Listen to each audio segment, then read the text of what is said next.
Hey, everybody. Today I have the big boss. Let me stop. Say it loud and proud, the big boss. Hey, everyone. Let me check my Facebook because my Facebook always acting up. If you are on and if you can hear me, invite somebody on. There it is.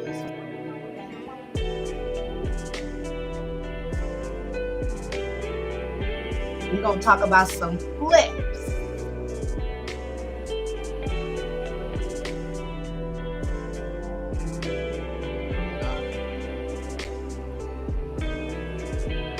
We let everybody know that we're on. Okay, I see some folks coming on. Good afternoon, everyone. We are on talking about flips with the man himself, Mr. Douglas Lawson. Now, usually I do a little bit better of introduction. See, that's why you can't be doing stuff like this with people that you know. But anyway, hello everyone. Good afternoon. Y'all know I'm always trying to get my Instagram and stuff together. So that's what I'm trying to do right now. But we wanted to go ahead and get started. What did I title this? What they don't teach you about flipping houses. Now, I know a lot of us see things on YouTube, on Instagram. I should more so say Instagram. Quick little things. We were having a conversation with somebody the other day. Me and Tamit were chatting with somebody, and they were saying something that they had learned for them to find out that they didn't get all the full details. So today, I want to bring on Mr. Lawson so that he could let you all know a little bit of insight in his experience. Mr. Lawson of Lawson Solutions, Infinity Taxes. Okay. And so I want y'all to welcome him. Put some hand claps or whatever in the chat. Y'all share the link, share, like, what is it? Share, like, subscribe, whatever it is. But hello, Mr. Lawson. We're so excited to have you on. We being me. Lee, thank you so much. You are amazing and blessing, and just providing the information to the community is what we need. So letting the masses know how to actually support each other with the network we have. So thank you for what you're doing and for your platform. So we appreciate it. We meaning me. So listen, y'all, you know what I was actually going to do? I was going to surprise Doug with some I think I can still do it, y'all. I was going to surprise Doug with some quick a photo or a video of actually one of the flips that he did, which looks amazing. I want to show y'all. But Doug, tell them just a little bit before I show them. Tell them what, oh my gosh, what's the first thing I even want to ask you? Okay, tell your experience, I guess overall, maybe on house flipping. Do I want to say land investing? Because I know you bought some plots as well. And just like rental properties, investing in those. Like, tell us your overall experience, I guess.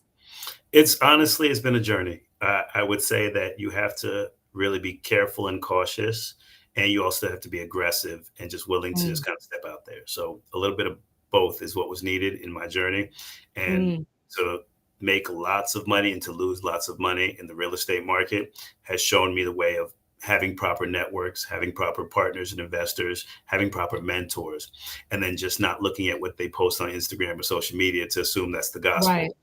It's like literally understanding that you have to do your own due diligence and research, and you're going to experience some bumps and bruises. No two flips are alike. And that was the one thing I did learn, that every flip is going to be different than the last one. And you have to just be prepared going into it with an open mind and just being ready to learn as you grow and as you go. I'm gonna show the folks. Hopefully y'all can see here. Good, y'all can. I wanted to surprise Doug with this one. I had this in my cellular device. Oh my But goodness. listen, I want y'all to see. Hopefully there's no sound. Okay, good. this was one of the properties. This was one of the first properties that I saw Doug do. Now, this was from what I saw. He's obviously done this before I, even came around. But Doug, when did you get your real estate license, by the way? 2007. 2007. Yep, all these Okay. gray hairs, that's from the real estate market. You see these? See these? That's the I real was estate gonna market. crack a joke, but I I said, knew you was. I knew you I was. know the place. But see, it's only because I know you personally why you can joke with me. So otherwise, you're not allowed to do that. Everybody else, y'all better watch out. But I want y'all to see what it was that he did. And I was trying to find some before photos, but listen, y'all don't even know this kitchen wasn't even open like this, right? Doug, wasn't it like closed off? Yep. And so he opened it up. Like, tell me, like, as an investor, as somebody that goes in with the idea of, I'm going to go into this property and I want to buy specifically to turn it over to generate more income on the other side. Like, when you go into these properties, like, what mind frame with, what are some things you look for, and how do you say, this is what I want to do with it? You take into consideration what your cap rates and what your numbers are going to look like, and you consider who your end buyer is going to be. So one of the things, Mm. like you just showcased that kitchen, we understood that this was going to be a product and a property for a homeowner just to kind of live as an owner occupant, not an investor, somebody that is going to make this their home. So Mhm. get a home. Typically, you have a two-home household, husband and wife, and a woman of a household typically wants to make sure that their kitchen and their bathrooms are stellar. So no Oh. end user is going to look at, you must make sure you put extra care and exposure into the bathrooms and into your kitchen, because as Mm. a woman in a household, that's where they spend most of their time, in the kitchen, the bathroom, and their living room. Men are either in their garage or in the front yard or in the backyard. So you want to think about what is the model of who is going to make the real decision, because of course you ladies are the decision makers in the household ultimately, even though we may be Right. the, you make the final decision as to where we're going to live and rest our head and how you're Mhm. going to take care of our home. So you have to think all of this through from A to Z before you spend a dollar. What does it cost to actually renovate and to do this type of product? What's going to be your beginning entry and what's going to be your exit? And then also how much you're going to pour into it. So that kitchen that we did was based upon us going to an end user with either a single or a two-family household. It was actually a 55 and older community. So we know we wanted to make it accessible to somebody that may be either Right. disabled or getting older. A first floor unit, Mm. wider doorways, wider walkways, because that kitchen was actually boxed in and blocked off. So we opened it up so it's easier to navigate, especially for some of our seniors or somebody, an aging adult community. I'm trying to see. I'm trying to see if I have a little bit of an idea so that people can see. Oh, I found some good stuff. Oh, goodness. Wow, I never knew that. I actually never heard you say that. So I was actually I was actually seriously intently listening, because when you say, um first of all, you have to think about who you're even going to be selling to, Right. first and foremost. And you said something, in the beginning. You said going in, understanding that you're going to be selling this to a family, not an investor. Like, can you explain that a little bit more? Like, what's the mind frame around that? So an investor is really just going to be dollars and cents.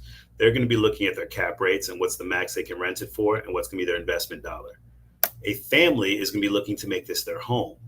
They're going to maybe pay a little bit more than an investor would, because they're going to invest into the property since they're not going to be renting anymore. They're going to be actually owning and building equity. So now the goal is to determine, how do you actually cater to them?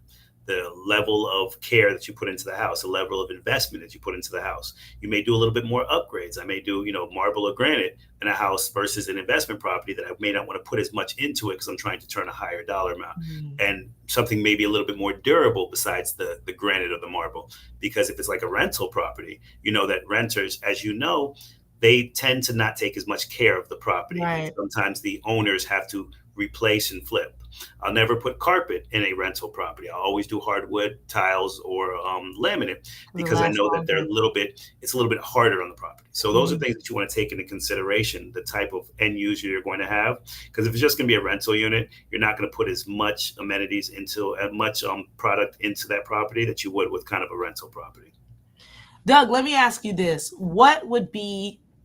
The biggest what would be the biggest mistake you've made, when it comes to flipping a house or investing in a house or anything within that realm, Right. and how to avoid it. Not doing my due diligence, not Mm, preparing myself, and not knowing what the cost would be, not really understanding what I was going to be investing into this property because I was just told it was going to be a good deal. Hey, this is a great deal. You should buy it. Okay.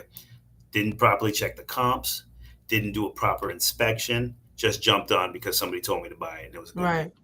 And ended up getting burned because I didn't do my due diligence based upon, the hearsay of what somebody else had to say about it. And Mm, ultimately I took a major loss because I had to sell it for less than I actually purchased because oh not only man. did I invest more into the property, but also the market ended up turning, which we've seen every 7 to 10 years. This market Right. either will have peaks and valleys. So you need to know what's happening.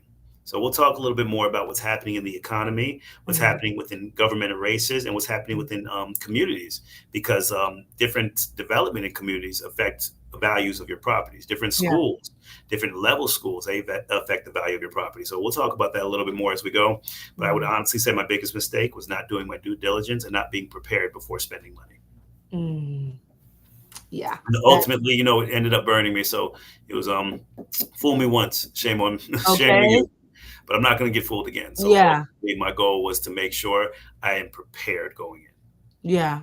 And I guess that would consist of, cuz I remember I went with you before you started the renovation process, Mhm. and the whole thing was, okay, what's going to happen with the kitchen?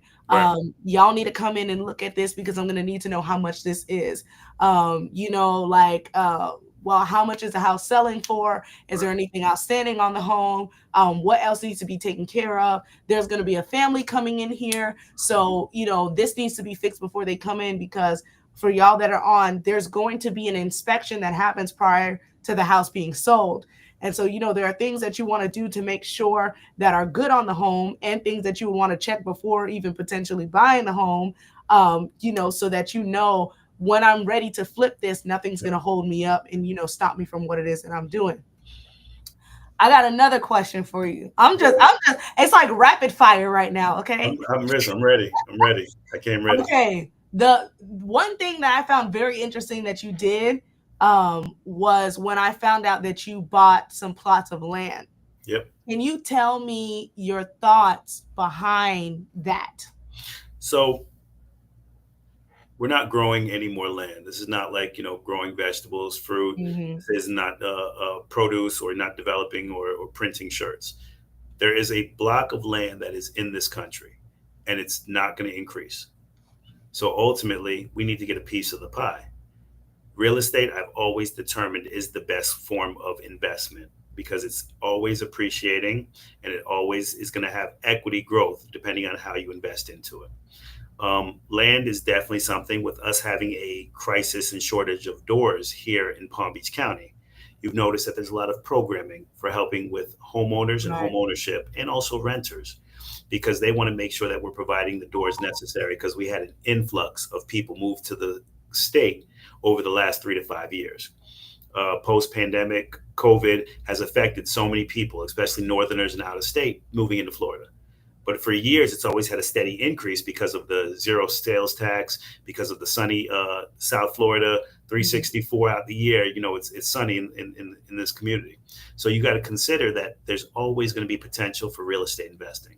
So trying to gobble up as much land as possible, and trying to have as much ownership as possible, because development is becoming easier because they want to make sure they've addressed the housing crisis, especially here in Palm Beach County. Mm.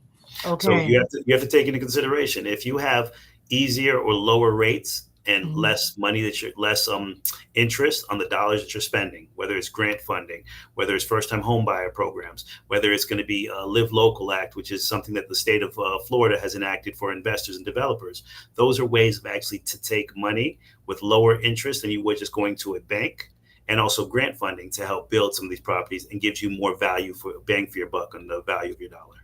Yeah. And along with what Doug is saying, everyone, and listen, if you're on, um, we're on for another 10 minutes. So I want you all to drop any questions that you have, or share this, or whatever it is that you need to do.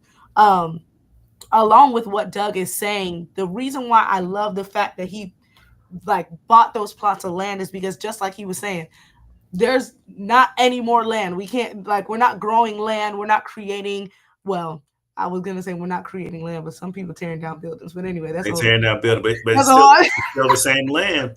Even if it's you still have the it's same still the land. same It's still land. the same land. No matter how And they many gotta times you build build on on it and top of tear it that or down. tear it down, it's the Right. same land. Right. Yep. It's still the same land. So then what I'm saying stands. And so, the whole thing that I look at is this. At the end of the day, somebody needs to own it. Whether you feel like, whether you know who it is or not know who it is or what have you, you have the opportunity and the ability. And this is aside from just purchasing, the house built itself.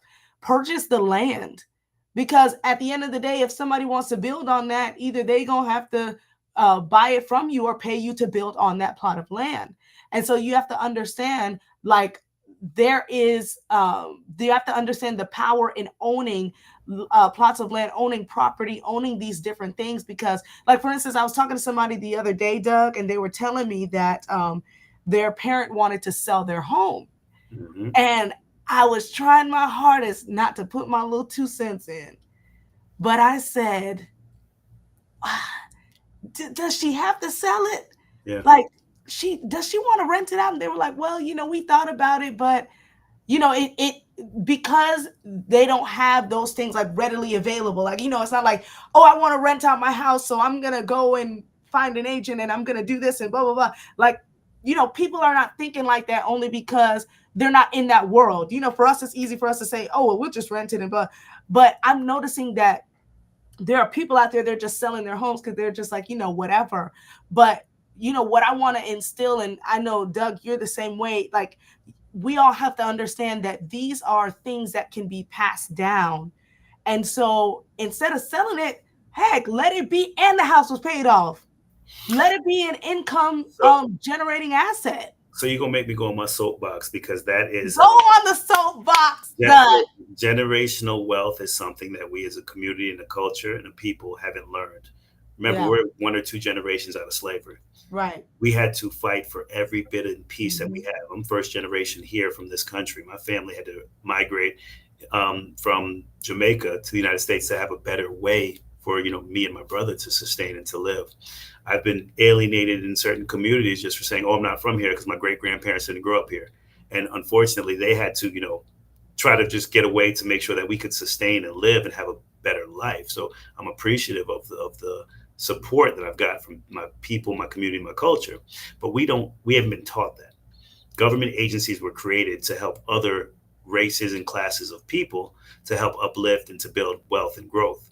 They have 99-year leases that they negotiate with government agencies, not for the lifespan of themselves, but for the lifespan of their grandchildren, to make sure that they forever have ownership and equity in certain communities. I've Right. seen how they take advantage of the cycle and the process they put in place, and that's Mhm. why I got into governance, is to make sure that we can set policy that helps impacts individuals that look like you and I, to Yeah. help generational wealth. So that same person, it's your responsibility, Lee, to tell that family, don't sell that land. Right. Let's find opportunities or other options for you to hold on to it. Your grandparents, your great grandparents, anybody else that has a property. Don't do those reverse mortgages. Yeah. Don't just sell. The problem is you have families who have never seen this amount of money ever in their lifetime. Yeah. So they fought so hard to get to this level, but they want to go ahead and enjoy it. They want to Yeah. capitalize on the equity that they have. And some of the kids and grandkids just don't have the investment or the involvement. When I got elected, I told everybody, buy as much property in Yeah. Riviera Beach as possible. As the elected official in Riviera Beach for 6 years, I knew what was coming because I've seen what they've tried to do for the last 20 years. Right. So you have to understand value and equity is always going to continue to grow. And we need to keep that so that your great grandkids can sustain and also use that generational wealth that you created for them when you first started with investing. So that's a reminder, Lee. Tell those families, do not sell those houses. Let's find other options and alternatives. Let's take some equity out of the house and do some investment into real Yeah. estate. If you want to kind of, go on a little trip or a cruise, you can take a little bit to help with that. Right. But don't sell. Don't Yeah. put yourself in a position. Yeah. Build onto your house and Airbnb it out. There's Yeah. different options that can kind of help you with still sustaining, Yeah. keeping that asset in the family. And if you do sell it, use it to buy something else. Yeah. Use it to invest. Use it to continue to keep a piece of that pie. Hmm. Yeah. What I was even talking about this past Sunday, I was telling folks, no, actually, no, it wasn't me. I heard somebody say this. He said, your money should be producing you more money. Hmm. Hmm.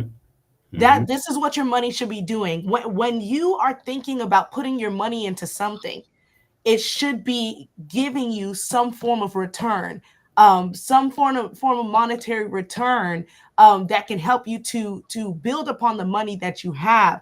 Money should be looked at as a tool, not something that is just disposable. Like, it should be looked at as something as a tool. And so, I'm realizing a lot of people in our communities, Black and brown communities, the first thing we think of doing with these properties is selling, because we get into these modes of fear, or we get into these modes of need. And so our first thing to do is, I'm just going to sell it.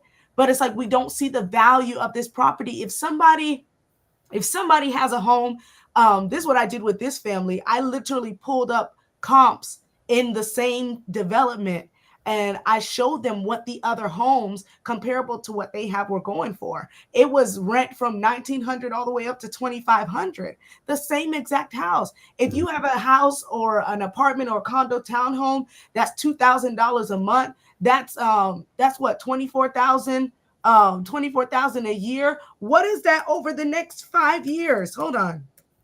That's $120,000 over the next 5 years. Hmm.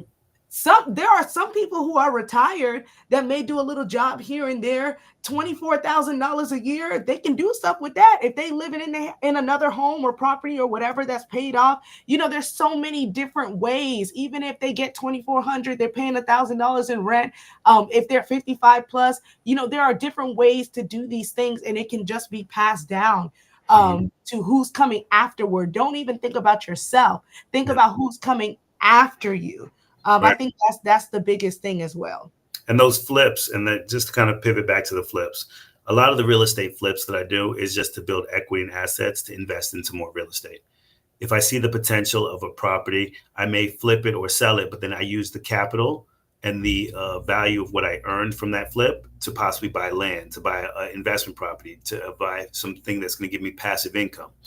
Most millionaires are created through multiple streams of income. You need to establish at least 7 different streams.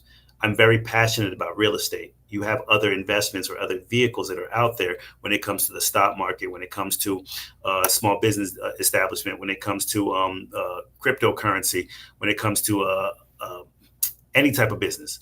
You have to think about creating those streams to create wealth for yourself.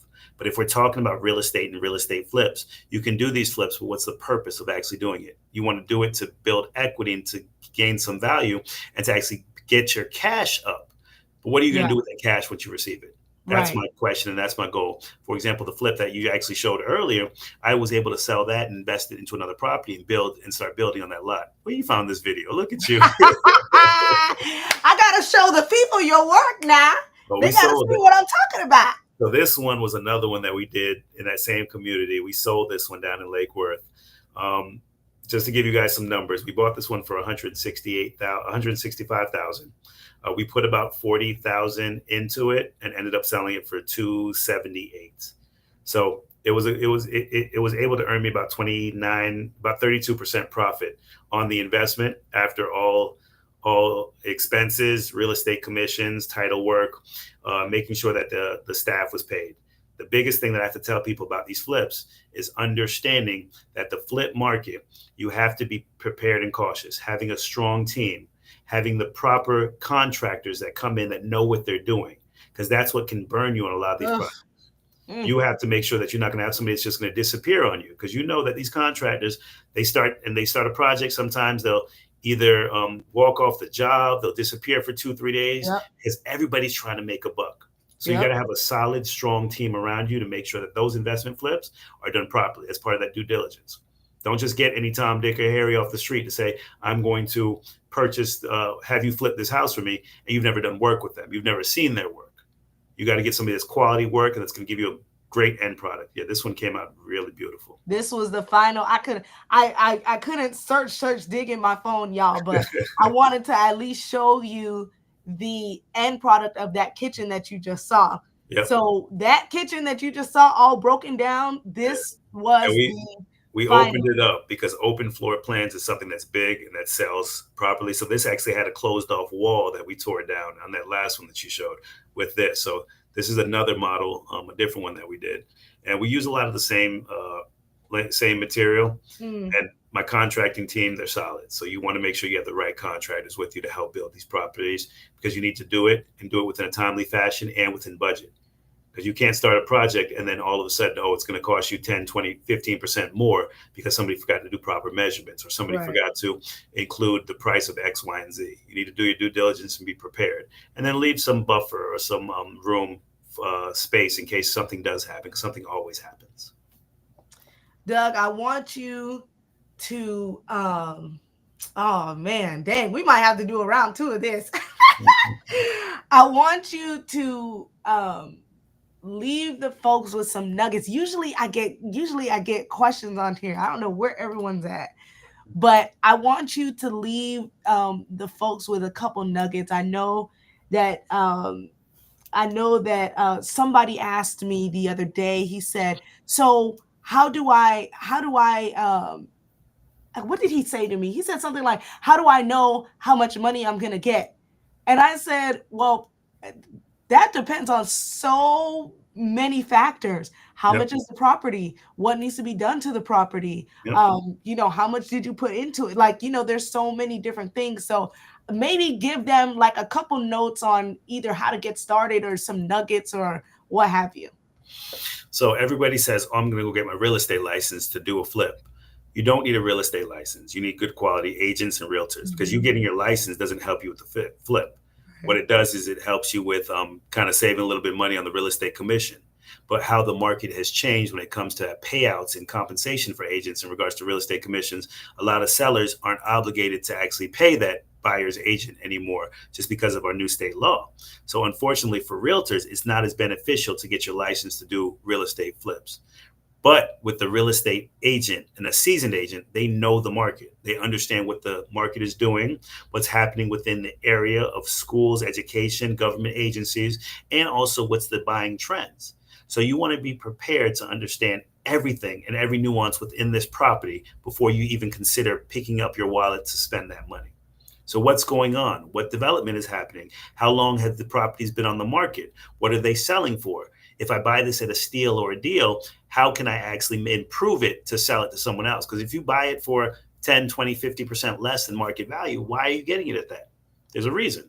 Because that last person either didn't want to renovate it, was going through an estate sale, or there was a reason behind why they're selling it for less than market. Now you have to consider, what is it going to take to get it up to market price? How much do I have to put into it? That's where your contractors come in, your handyman, your maintenance guys, the individuals that's going to come in and renovate.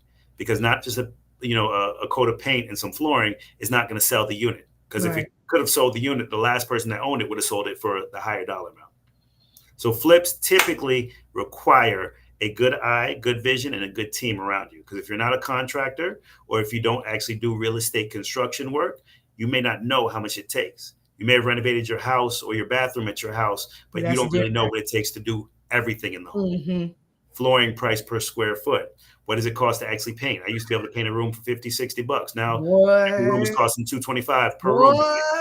So you're thinking about what's the cost of material, cost of labor, and cost of time to actually get it done, because your money is going to be held out for 30, 60, 90 days, depending on how long it takes to renovate, flip, and to get the property sold. Last, taking in consideration associations. HOAs can, be a nightmare when it comes to, trying to flip or sell a house, because that last one that you showed, it took me an additional 45 days because of the association approval. So that was a nightmare where I didn't expect to be waiting another almost 2 months to sell that property, because they have to go through the hoops and hurdles of an HOA. So be mindful when you're doing your flips, be careful, because they have a lot of rules and regulations that they put in place to stop people from doing these flips. And also, home buyers, you have to be an owner in certain HOAs for 1 or 2 years prior to being able to sell. So there's a lot of regulations that you have to look at. But in regards to the money, in the aspect, do all of your recon. If you're buying something cash or you're buying something quickly because it was a good steal or deal, take that inspection period of at least 7 days to figure out everything about the property: labor costs, construction costs, liens, everything that you can take into consideration that's going to affect your bottom dollar. Yeah. And I know some of y'all are even in different states. Really and truly, I'll just tack one thing on there. Find somebody that you trust, sincerely, people that you trust. I have seen how things like this can go left so quick, just because you might have somebody that's a little money hungry, or you have somebody that don't know what they're talking about, but they want to act like they know what they're talking about, and next thing you know, you're spending $10,000 to $15,000 more than you expected to, because you trusted somebody that you shouldn't have. You always um want to get multiple quotes on everything you're doing, even if it's a close friend or a family, because I've seen yep. close friends that charge way more than somebody that's been in the business or market for many years. That same kitchen I got priced about $3,000 or $4,000 more by some people I've worked with in the past, Mm-hmm. because some people were a little bit hungrier to get some work done, and that were in a position where they weren't just counting my personal pockets. Oh, Lawson, you got it, so don't worry about it. No, no, no, no. I'm trying to make sure I get the best bang for my Right. buck with investment. I want to give you the work, but I'm not just going to give away the asset or the equity or the additional money that's coming from that deal just because we're friends. So Yeah. get multiple quotes, do business with your network because you keep a strong network, but just do fair and quality business with people. Don't try to take advantage of people, and don't put them in a position to where they're taking advantage of you. Yeah. Well, Doug, this was fire. Dang. I almost feel like you just did like a little mini masterclass. Oh, listen, my dog Tara James just chimed in and asked about funding. We didn't even touch on or address funding. We didn't. And one of the things, and I have my live up, and there's a bunch of questions on here that I wanted us to get to. Oh, But really? we need to, Let me yeah, let me go on your side. yeah. So we need to, we'll double back, You because want what to I want double to do, back? I want to do a part two, because we want to kind of address different aspects and Yeah. components of flipping, funding, and resources and assets. Because like Tara, one of my classmates from Mm. high school, amazing young lady. Funding is something that you use. You can use networks. You can use hard money. You can use your credit. You can use stated income. I think you had a mortgage broker on here just the other day talking about funding. Yeah. So one of the things that I've personally done is I've used equity from properties to help with assisting. If you don't have or own property, I've used networks of people, hedge Hmm. funds, sources. One of my close friends and my buddy Terry that I've grown up with, I'll lean on him to say, let's do this property together. Another fraternity brother I grew up with, I said, listen, you have some assets and equity. You said earlier, Leanne, don't let your money just sit there. Have it Yeah. always making you more money. Yep. So somebody that's got 20, 30, 50K just sitting in the bank, let's Mhm. partner together to go ahead and use those funds to build and to grow a network Right. together. So checking with people that maybe have a couple of dollars to say, let's Hmm. partner, let's associate, let's build this together. I'll do the legwork, I'll put the sweat equity in, and you fund it for me. So Hmm. there's so many ways of having cash available, because you have individuals that have that money sitting under the mattress. Grandma got 50K, Yeah. 100K sitting in the And bank. you don't And even she, know. right. Like I told mom the other day, like, you have a lot of money just sitting there. You need to go Hmm. ahead and have it Yeah. making you more money. But you need to be safe and cautious with that, because you Yeah. need to have a trusted network. I can go to people like Terry and lean on him to say, hey, I need $50,000 for us to invest together. But Mhm. he trusts me because I haven't burned him or putting him in a Right. position. I was We just haven't about to say, we take haven't care of them you relationships. take care of them relationships. Now, we haven't made a profit on every return, but a substantial amount of them, I've done my due diligence so that he's more up than down. Yeah. So there's so Well, many different opportunities with that. I mean, taking out the money from your own home uh, is something that I tell people to be very careful and cautious, especially your primary. yeah. So Tara put in HELOCs. That's a great opportunity. Take a home equity line of credit. That's a HELOC on your house. Hmm. We've had the value of increased so much on properties that you have one, two, three, 400,000 sitting there that you could use as an investment tool. And HELOCs, they have adjustable or adjusting rates on interest, where you can use it almost like a credit card. I've used some of my credit cards to go buy a property before. So that's another process that we can talk about funding. And we'll go ahead and, jump into that another day. Yeah. Y'all, we're definitely gonna do a part two. I want y'all to go back and look at some of the videos that I've done over the past couple of weeks. There's been like so much good info. Everybody's talking about something different. I want y'all to even follow Doug. Listen, follow him on Facebook, Douglas Alexander Lawson on Facebook, on Instagram. I think it's Lawson Solutions with an S, one or something like that.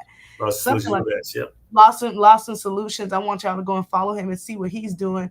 But before we get off, I gotta ask one question that I know everybody want to know, so I just gotta sprinkle it in there real quick. Doug, if you could just let us know, now you are now after this council person seat. What are your plans for the 2025 year? Take care of my beautiful daughter, my amazing wife, and keep building and growing business and building relationships.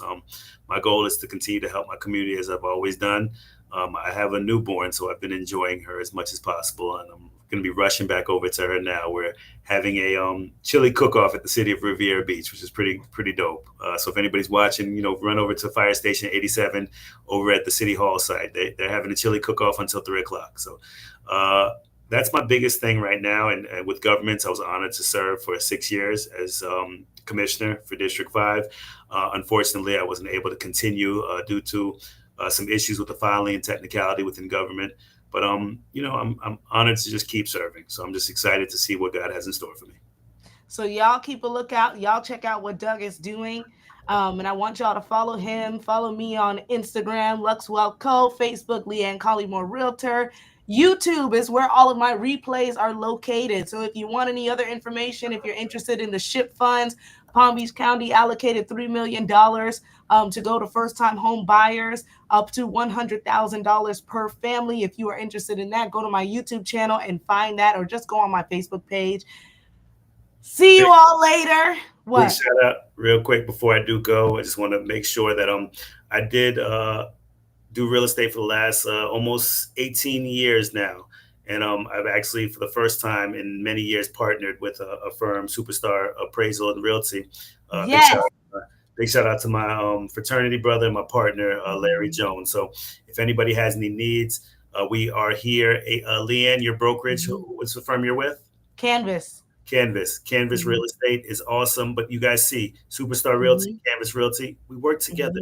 We build relationships. We trust each other, support each other, because our goal is to uplift each other. So big shout out to our team. We are here to help you guys. We're providing this information. Leanne, like I started with earlier, thank you for providing the platform to everybody that's out there watching and understanding and learning how to grow together, because we need to work together. Regardless of what where you are, what silo you're in, let's operate as a unit and as a family. Building kingdoms, as you would say. Don't say that, because I'll get to preaching on here. We gotta go. We got we gotta go, y'all. You gotta go. See you all later. Y'all share, like, subscribe. Bye. Thank you, guys.